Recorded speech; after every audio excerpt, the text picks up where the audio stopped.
तो यार भाई लोग कैसे हो सब। आज की इस वीडियो में हम बात करने वाले हैं डीमन स्लेयर के सीजन 3 के एपिसोड 1 की, जो कि फाइनली इतने सालों के समय के बाद आ चुका है। लेकिन हमारे वीडियो में आगे बढ़ने के पहले मैं आप सभी लोगों को बताना चाहूंगा कि अगर आप लोगों ने अभी तक डीमन स्लेयर एनिमे के पहले के एपिसोड्स या फिर हमारे एक्सप्लेनेशंस नहीं देखे हैं तो आप जाके पहले हमारे एक्सप्लेनेशंस को बाकी जरूर देखिएगा, नहीं तो आपको ये वीडियो समझ में नहीं आएगा। अगर आपको वो देखना है तो उसका जो लिंक है वो आपको नीचे डिस्क्रिप्शन में मिल जाएगा।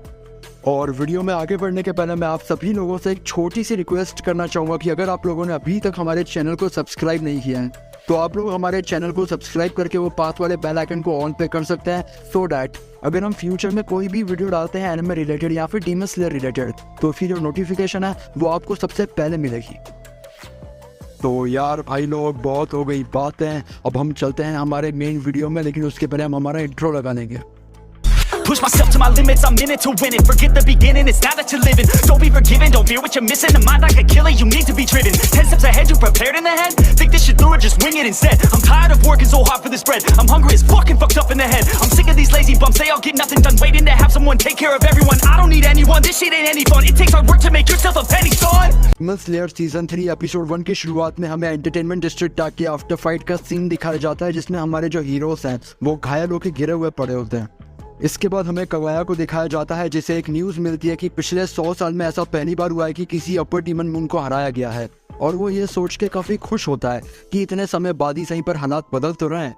अब हालांकि यहाँ पे हमारे जितने भी हीरोज हैं वो बिल्कुल जख्मी पड़े हैं और जो एंटरटेनमेंट विलेज है उसकी ऐसी तैसी हो रखी है, लेकिन इसके बाद भी इससे ज्यादा जश्न का मौका और हो ही क्या सकता। सो जैसा कि हम सारे लोग जानते हैं कि इस समय डीमन स्लेयर्स के वर्ल्ड में खुशी का माहौल है, लेकिन डीमंस के वर्ल्ड में खुशी का माहौल नहीं है क्योंकि अपर डीमन मून मारा गया है, और इसी वजह से अकाजा को समन किया जाता है इन्फिनिट कैसल में। वहाँ पे अकाजा के साथ ही साथ बाकी अपर डीमन मून के मेंबर्स को भी समन किया गया था, जिनमें से जो ग्योको होता है वो आके अकाजा से कुछ बात करने लग जाता है।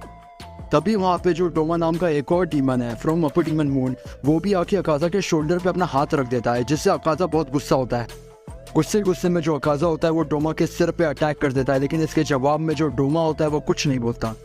ये सारी चीजें हो जाने के बाद उन सबके सामने जो अपर डीमन मून का नंबर 1 मेंबर है कोकुशिबू वो प्रेजेंट होता है। उसके बाद वहाँ पे मुजान किबुत्सुची भी आता है। वो सबको ये इन्फॉर्म करता है कि जो ग्योतारो है उसकी डेथ हो चुकी है, और वो यहाँ पे ये भी ऐड करता है कि जो उसकी डेथ है वो इवेंचुअली होना लाजमी थी, क्योंकि जो उसकी वीकनेस है वो उसकी बहन में बसर करती थी। ग्योतारो जो कि एक अपर डीमन मून का मेंबर था, उसकी डेथ के बाद जो मुजान किबुत्सुची होता है वो काफी डिसअपॉइंटेड होता है सारे ही अपर डीमन मून मेंबर्स से, और वो कहता है कि वो किसी भी काम के नहीं है।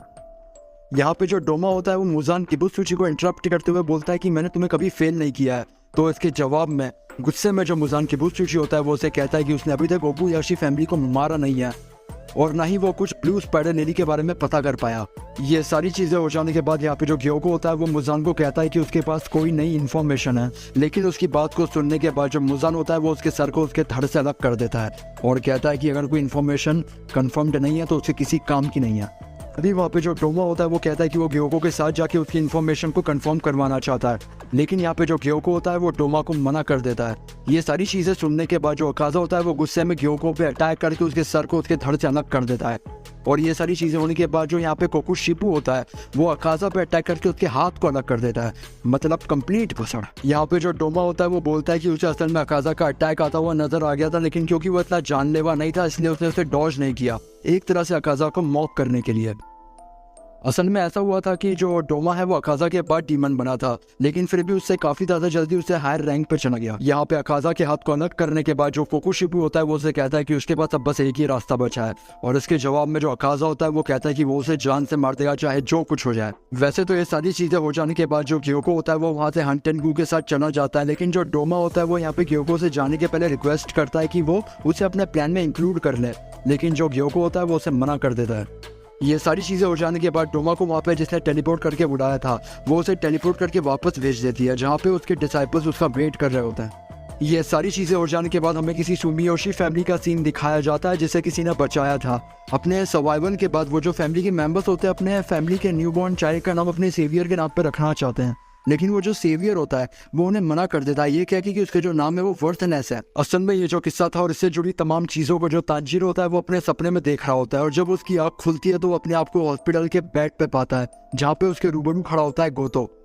गोतो असल में डीमन स्लेयर कॉर्प्स का केयरिंग क्रू होता है जो कि तांजीरो और बाकियों को एंटरटेनमेंट डिस्ट्रिक्ट से उठा के बचा के यहाँ पे लेके आया है। उसके पास असल में केक भी होता है क्योंकि उसने सुना होता है कि जो तांजीरो है उसकी सेंस ऑफ स्मेल काफ़ी अच्छी है और वो सोचता है कि शायद केक को सुन के वो उठ जाए। असल में वो केयरिंग क्रू जब तांजीरो को उठा हुआ पाता है तो वो काफ़ी ज़्यादा खुश होता है और वहाँ पे शोर मचाने लगता है ताकि सबको पता लगे कि तांजीरो उठ चुका है। यहाँ पे हमें जानने को मिलता है कि जो टेंटेन नाम का हाशिरा एंटरटेनमेंट डिस्ट्रिक्ट में इन्हें मिला था वो वहाँ से अपनी वाइफ्स के साथ चला गया था और इसको और बाकी लोगों को बचा लिया गया। तभी वहाँ पे इनोसुके की सीलिंग से एंट्री होती है जो कि हमें दिखता है कि काफ़ी सही हो गया है। यहाँ पे इनोसुके के शोर मचाने की वजह से जो तांजीरो होता है वो वापस से सो जाता है और फिर पूरे 1 हफ्ते बाद उठता है पूरा ठीक हो गया। जब वहाँ पे 1 हफ्ता पूरा होता है तो वहाँ पे जो सारे लोग होते हैं वो अपने अपने कामों में लग गए होते हैं और जो तांजीरो होता है वो भी उठने के बाद अपनी ट्रेनिंग में लग जाता है।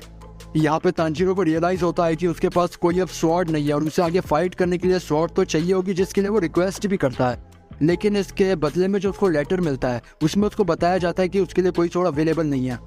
यहाँ पे जो बाकी के लोग होते हैं वो तांजीरो को सजेस्ट करते हैं कि उसे स्वॉर्डस्मिथ्स के विलेज में जाना चाहिए जहाँ पे जाने के लिए वो रिक्वेस्ट करता है और उसकी जो रिक्वेस्ट होती है वो अप्रूव भी हो जाती है। यहाँ पे तांजीरो को विलेज पे पहुँचाने के लिए एक बंदी भी असाइन की जाती है जो कि उसे अकम्पनी करेगी। लेकिन क्योंकि वो जो विलेज है वो काफ़ी हिडन सा है और काफ़ी सीक्रेट सा है तो तांजीरो की आंखों को और क्योंकि तांजीरो की सेंस ऑफ स्मेल अच्छी है तो उसकी नाक को भी बंद किया जाता है और उसके बाद ही वहाँ पे उसे ले जाया जाता है। यहाँ पे तांजीरो को विलेज ले जाने के लिए जो लोग उसे बार बार अकॉम्पनी कर रहे थे उन्हें भी चेंज किया जाता है। लेकिन जब फाइनली तांजीरो विलेज में पहुंचता है तो उसे पता चलता है कि जो होतारू नाम का बंदा अभी तक उसकी स्वॉर्ड्स बनाता था वो काफी समय से मिसिंग है और इस वजह से तांजीरो को रुकना पड़ेगा। असल में तांजीरो को ये सारी चीजें विलेज के चीफ ने बताई थी और यहाँ पे जब तांजीरो उसे अपनी स्वॉर्ड बताता है जो कि टूट चुकी है तो यहाँ पे वो जो चीफ होता है वो बोलता है कि असल में होतारू ने उसे गलती से फॉल्टी स्वॉर्ड दी थी और उसकी गलती को होतारू को सॉल्व करना होगा। यहाँ पे जो विलेज का चीफ होता है वो तांजीरो को एक दिलासा और देता है कि इनकेस हो सकता है कि अगर होतारू कभी ना मिले या फिर वो मिले और तांजीरो को स्वॉर्ड दे ना पाए तो वो प्रॉमिस करता है कि वो किसी और से तांजीरो को स्वॉर्ड अवेलेबल करवा के देगा। ये सारी चीजें हो जाने के बाद जो तांजीरो है उसको वहाँ पे रुकने के अलावा कोई और ऑप्शन बचता नहीं है। तब वो अपनी इंजरीज को हील करने के लिए एक हॉट स्प्रिंग में जाने का सोचता है। जब तांजीरो हॉट स्प्रिंग में जा रहा होता है तभी वहाँ पे मित्सुरी की एंट्री होती है जो कि किसी वजह से रोते रोते वहाँ पे आ रही होती है और उसकी वजह ये होती है कि किसी ने उसे इग्नोर कर दिया है। यहाँ पे वैसे तो मित्सुरी और तांजीरो के बीच में काफी सारी बातें होती हैं लेकिन अंत में जो तांजीरो होता है वो मित्सुरी को बताता है कि शायद जो खाना है विलेज में वो बनने वाला होगा और ये बात सुनने के बाद वो भागकर लड़की खुश होकर वहाँ से चले जाती है। ये सारी चीजें हो जाने के बाद जब तांजीरो फाइनली हॉट स्प्रिंग में पहुंचता है तो वहाँ पे उसकी मुलाकात गेन्या से होती है। गेन्या असल में वो स्टूडेंट है जिसने तांजीरो के साथ में डीमन स्लेयर होने का एग्जाम दिया था सबसे पहले।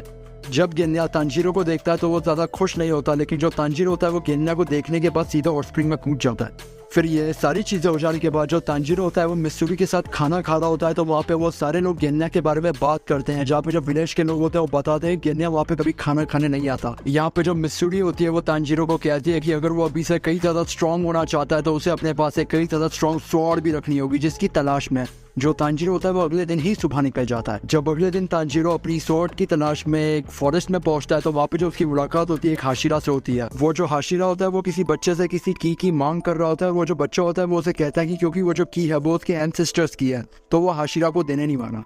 तभी वहाँ पे जो तांजीरो है उसे अपने पीछे एक बंदा नजर आता है जो कि बिल्कुल हीरो इंची जैसा दिख रहा होता है और यहाँ पे जो तांजीरो होता है वो बहुत ही शॉक्ड होता है जिसके साथ जो एपिसोड है वो खत्म हो जाता है।